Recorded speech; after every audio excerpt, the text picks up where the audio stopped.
tudo na paz do Senhor. Amém. Nesta noite, quantos estão felizes por estarem aqui? Meus irmãos, podemos assentar. Eu quero nesta noite externar os meus agradecimentos a Deus por essa rica oportunidade que Ele me deu de poder retornar a este lugar que não é outro senão a sua habitação. Quero louvar a Deus pela vida da nossa bispa, Deus abençoe a ela, juntamente com toda a equipe de obreiros, vocês estão de parabéns. Quero louvar a Deus pela vida do nosso pastor Ed, Deus abençoe a ele, nos fez o convite para estarmos aqui. Disse a ele que não poderia, mas quem é que pode negar um pedido de um homem desse? Obrigado pelo seu carinho, pastor Ed, Deus abençoe o senhor. Nosso querido e amado irmão, meu amigo, pastor Ribor, grande homem de Deus, Deus abençoe a tua vida, tua família e o teu ministério. Feliz estou por ver o nosso missionário David White aqui, um exímio pregador da palavra de Deus e um profeta do Senhor para esta geração. Quero louvar a Deus também pela vida da Daiane, que há muito tempo não vi. Daiane, Deus abençoe a tua vida. Deus abençoe a todos os irmãos que estão aqui nesta noite, aos pastores, enfim, a todos. Meus irmãos, por favor, olhe para mim. O horário já nos é muito avançado, irmãos. E eu confesso a vocês que eu estou disposto a ministrar a palavra do Senhor. Afinal de contas, eu vim para isso. Eu vim para isso aqui hoje. E eu vou pedir aos irmãos, se os irmãos podem me ouvir por pelo menos 15 minutos. Pode ser sim, meus irmãos? Irmãos, eu cheguei aqui na hora da oração, era 7h15, eu dobrei meu joelho aqui, orei. Eu ouvi todos que passaram, eu ouvi todos aqui. Eu vi os irmãos arrumando o som, vi os irmãos cantando. Desde o começo eu estou aqui. Eu estou pedindo a vocês somente 15 minutos. Pode ser, meus irmãos? Posso pedir essa compreensão? Posso pedir a vocês que me compreendam nisso, sim ou não? Sim? Vamos lá então. O som pode abaixar um pouquinho só. A trilha musical, se conseguir colocar 4, tudo bem. Se não conseguir, pode cortar também, que a essa altura do campeonato nós já estamos pronto para fazer o que Deus colocou no nosso coração. Todos aqueles que trouxeram consigo pelo menos um exemplar da Bíblia Sagrada, por favor, peguem em punhos e abram lá o livro do profeta Isaías, capítulo de número 6. Faremos menção no verso de número 8. Livro do profeta Isaías, capítulo de número 6, verso de número 8, palavra de Deus aos nossos corações nesta noite. Quantos assim encontraram, confirmem com glória a Deus. Meu amigo tecnólogo, sonoplasta, o som está muito bom assim. Eu vou controlando daqui, tirando, tudo bem, muito obrigado. Porque assim está escrito: depois disso, ouvi a voz do Senhor que dizia: a quem enviarei? E quem há de ir por nós? Então disse eu: eis-me aqui, envia-me a mim. E a igreja em uma só voz diga amém. Amém. Senhoras e senhores, é do conhecimento de todos que quando nós abrimos a palavra de Deus, ora nós somos surpreendidos diante das muitas revelações que esta nos traz.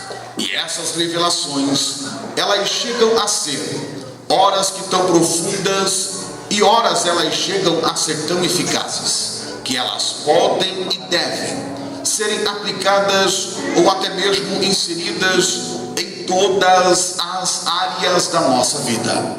Nesta noite eu estou certo de que toda a vontade de Deus, ela vai se resumir, ora basicamente dentro do texto que nós acabamos de ler. E para a nossa meditação e também para o nosso crescimento espiritual, eu quero vos falar abordando um único tema, que é ouvindo a voz de Deus em nossos momentos de crises. Nesta noite, o Espírito do Senhor, ele ferve o meu coração a respeito de uma palavra, e eu quero ministrar esta palavra subordinado a um único tema, que é ouvindo a voz de Deus em nossos momentos de crises. Para que fique gravado na tábua do teu coração, e com o passar dos dias você não venha se esquecer deste culto. Eu conto até 3, e no terminar da minha contagem, a igreja militante do Senhor aqui na terra vai repetir o tema da mensagem, que é ouvindo a voz de Deus em nossos momentos de crises. Comigo no 3, 1, 2, 3. Ouvindo a voz de Deus em nossos momentos de crises. Coloque a mão no ombro do crente que está do seu lado, dê uma olhada para ele e diga assim: nesta noite. Diga mais forte: nesta noite. Você vai entender porque tantas coisas afligem o teu coração. Só quem quer entender isso, levante a mão e dê glória. Aleluia. Meus irmãos, ao lermos os 66 capítulos do livro do profeta Isaías, nós entendemos que o mesmo profetizou, ora durante os reinados de Uzias, Jotão, Acás e Ezequias, estes que eram reis em Judá. Quando a Bíblia ela faz menção de Isaías, a mesma Bíblia vai dizer que Isaías também, ele foi o contemporâneo da destruição de Samaria pela Assíria e da resistência de Jerusalém ao cerco das tropas de Senaqueribe, que sitiou a cidade com um exército de 185.000 soldados assírios no ano 701 antes de Cristo. E a vida, ou até mesmo o ministério de Isaías, estes foram marcados quando Isaías entra dentro do templo e percebe o quanto ele é dependente de Deus. Ora, nós vamos ver isto dentro do capítulo 6. O capítulo de número 6, ele vai nos mostrar uma real e total dependência de uma autêntica pessoal experiência divina. Isaías aqui está vendo com os seus próprios olhos o que Deus quer então para a vida dele. Se você é um bom estudioso da Bíblia Sagrada, você vai então entender que o capítulo 6 se torna um divisor de águas no ministério de Isaías. O capítulo de número 6 é a espinha dorsal do ministério do profeta Isaías. Porque antes do capítulo 6, Isaías tem uma visão ministerial. Depois do capítulo 6, Isaías descobre que ele não é nada e se vê totalmente dependente das infinitas misericórdias do Altíssimo. Não somente isso, Isaías também, ele está deixando de ser não somente um narrador histórico, porém ele está nos contando um episódio que marcou a sua época.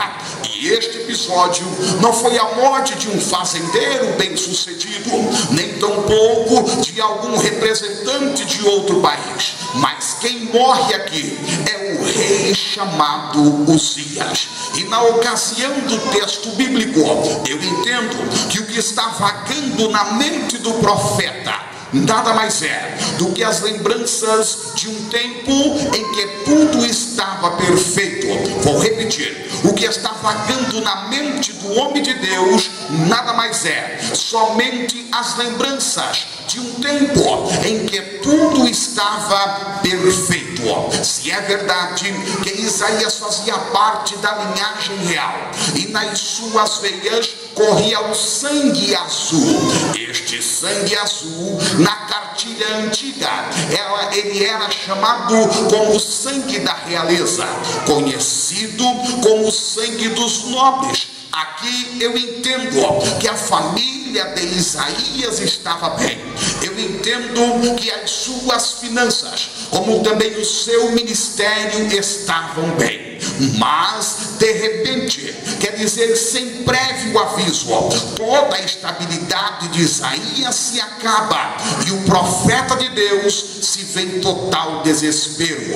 E é neste exato momento que ele abandona o luxuoso e aconchegante palácio real e vai caminhar em direção à casa de Deus, com o propósito único de se lamentar pelas crises então existentes. Isaías, ele vai olhar à sua direita, ele vai olhar à sua esquerda e vai dizer: a crise me sobreveio porque o trono de Judá está vazio. Pegue na mão de quem está do seu lado e diga: o trono de Judá ficou vazio.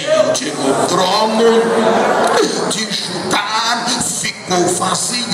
Pegue esta frase, coloque no cantinho da tua mente e daqui a pouco nós vamos usar ela. Se é verdade que o trono de Judá está vazio, então o país começa a atravessar um terrível momento de crise.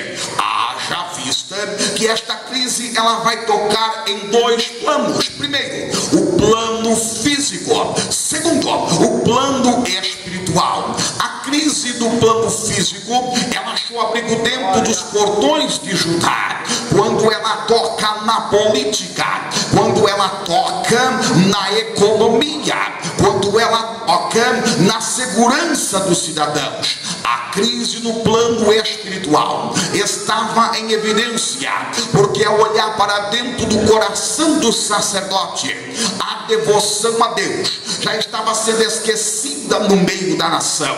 Se fosse nos dias de hoje, Isaías entraria por estas portas, pedia permissão aos membros desta tribuna, olharia para este público e nos diria: meus irmãos, foi no dia da minha prova, na semana da minha luta, foi no mês da confusão e no ano mais difícil da crise que eu tive a sensibilidade de ouvir a voz de Deus. Isaías aqui está falando a respeito de um tempo em que tudo, não toque no som por favor, em que tudo aquilo que ele estava vivendo era um momento de dificuldade. Isaías aqui vai dizer que ele está passando por um período na sua vida em que tudo aquilo que ele temia lhe sobreveio e aquilo que ele não esperava lhe aconteceu. Isaías está vivendo um momento chamado crise, momento este, pastor Ribor, que ele olha para a sua volta e vai dizer: se fosse possível, eu arrancaria das páginas da minha história. Isaías está vivendo um momento chamado crise. Alguém aqui nesta noite está olhando para mim e dizendo: pastor Alexandre Brito, se Isaías passou pela crise, será que eu posso passar também? Digo algo e não se escandalize pelo que eu vou dizer. Um dia você vai encontrar com a senhora crise. Ora, meus irmãos, segundo o que diz a psicologia, todos os seres humanos, formados de corpo, alma e espírito, dentro da tricotomia, este ser humano, nem que for por um dia, ele vai passar pelo tempo chamado crise. A Bíblia Sagrada também destaca que existe um Deus nos céus. Este Deus que habita nos céus, ele é especialista em falar comigo e com você quando nós passarmos pela crise. O que eu estou lhe dizendo nesta noite é que se nas estradas da vida você se encontrar com a senhora crise, você não precisa se preocupar. Você tem dois motivos para descansar o teu coração. Primeiro motivo, que você nunca vai estar sozinho. Segundo, vai ter um Deus do teu lado que vai vai estar olhando para você e dizendo: eu te conheço, eu sei quem você é, e por eu te conhecer, tanto por dentro como por fora, eu te digo: fica em paz, porque esta crise não vai te derrubar. Eu estou falando com alguém aqui nesta noite. O motivo que você entrou por estas portas não foi para ver o homem, mas foi para ouvir a voz de Deus. Você entrou aqui nesta noite pedindo ao Senhor uma resposta, e eu vim como resposta das tuas orações para lhe dizer: fica tranquilo, porque o melhor de Deus ainda não chegou. O melhor de Deus ainda vai chegar. Eu estou dizendo para alguém aqui nesta noite que o melhor de Deus está prestes a bater na tua porta. Agora se prepare para glorificar se você entender. O melhor de Deus chega quando todas as portas parecem que estão fechadas. O melhor de Deus vem quando meia dúzia olha para você e diz que não dá certo. O melhor de Deus vem quando o diagnóstico médico é a respeito de uma enfermidade que não tem cura. É nesta hora que Deus brada do céu e diz: já que todos não acreditam, eu acredito em você. Pegue na mão deste crente que está do seu lado, dê uma olhada para ele e diga assim: fique em paz,